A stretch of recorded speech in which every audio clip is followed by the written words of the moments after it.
အားလုံးပဲမင်္ဂလာပါ။ဒီနေ့ရှိတော်များမှားနေကြတဲ့အမှားတစ်ခုရှိပါတယ်။အဲ့ဒါကဒီငါးပစ္စည်းကလူတိုင်းနဲ့တဲ့တယ်လူတိုင်းကိုရောင်းမယ်ဆိုတဲ့အတွေ့ပါပဲ။တကယ်တော့အဲ့ဒါပတ်စံတွေကိုမိုက်ပုံနဲ့ပြစ်ထည့်နေတာနဲ့အတူတူပါပဲ။ဘာလို့လဲဆိုတော့လူတိုင်းကိုရောင်းဖို့ကြိုးစားတာကဘယ်သူမှမရောင်းရခြင်းအစမှုပါဘူး။ဒီပြဿနာကိုဖြေရှင်းဖို့ကမ္ဘာကျော် marketing framework ကိုရှိပါအဲ့ဒါ STP လို့ခေါ်တဲ့ framework ပါ။အဲဆိုတာ segmentation လို့ခေါ်ပါတယ်။အဲ zebra ကိုအပိုင်းပိုင်းခွဲလိုက်တာပါဥပမာအသက်အရွယ်ဝါသနာဝင်ဆွေးခွဲခြားလိုက်တာဒီဆိုတော့ targeting မှာအဲ့ဒီထဲမှာကိုယ်နဲ့အကိုက်ညီဆုံးအုပ်စုကိုပဲရွေးချယ်လိုက်တာပါဒီဆိုတော့ possession မှာဘာလို့ငါးစီရဝဲမှာလဲဆိုတဲ့အချက်ကိုသူတို့ခေါင်းတွေကိုဆွဲထည့်ပေးလိုက်တာဆွဲအောင်လုပ်ပေးလိုက်တာပါဒါကိုမြင်တော့အောင်ကဘာကျော်ကိုလာရဲ့အဖြစ်ပြန်နေကြည့်အောင် segmentation အနေနဲ့သူတို့ကလူတွေကိုအုပ်စုခွဲလိုက်တယ်အချို့ကြိုက်တဲ့သူရှိလို့ကျမကြီးကတရားဆောင်နေတဲ့လူတွေလည်းရှိပါတယ်။ targeting အနေနဲ့သူတို့ကဓာတ်ရိုက်ကုတ်ကိုထုတ်လိုက်တယ်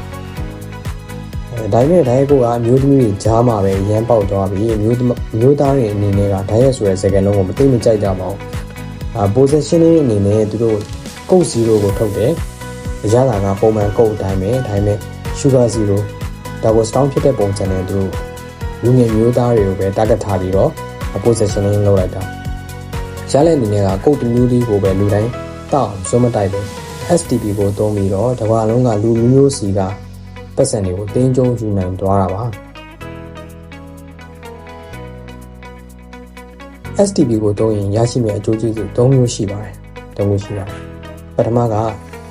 ကြော်ညာကရဲ့တိတ်မကုန်တော့ဘူးကိုနဲ့ဆိုင်တဲ့လူစီကိုပဲကြော်ညာကပြနေမှာမို့လို့မဆိုင်တဲ့သူတွေကိုကြော်ညာပြနေကြမလို့တော့ပါဘူးဒုတိယအနေနဲ့က customer တွေကကိုယ်ပို့ချင်လာမယ်ငါ့အကြောင်းသူသိတာပဲဆိုရဲခံစားချက်မျိုးပေးနိုင်လို့ပါတတိယအနေနဲ့ကတော့ဈေးပြိုင်ပြီးတော့ရောင်းနေကြမလို့တော့ကိုကသူတို့အတွက် bad choice ဖြစ်သွားတာအဲတော့ကိုယ့်ရဲ့ business မှာလူတိုင်းကိုရောင်းဖို့မကြိုးစားပါနဲ့ကိုယ့်ရဲ့ STP ဘာလဲဆိုတာကိုအရင်ဆုံးရှာကြည့်ပါဒီဗီဒီယိုလေးကအကျိုးရှိတယ်ဆိုရင် like and follow လုပ်ဖို့မမေ့ပါနဲ့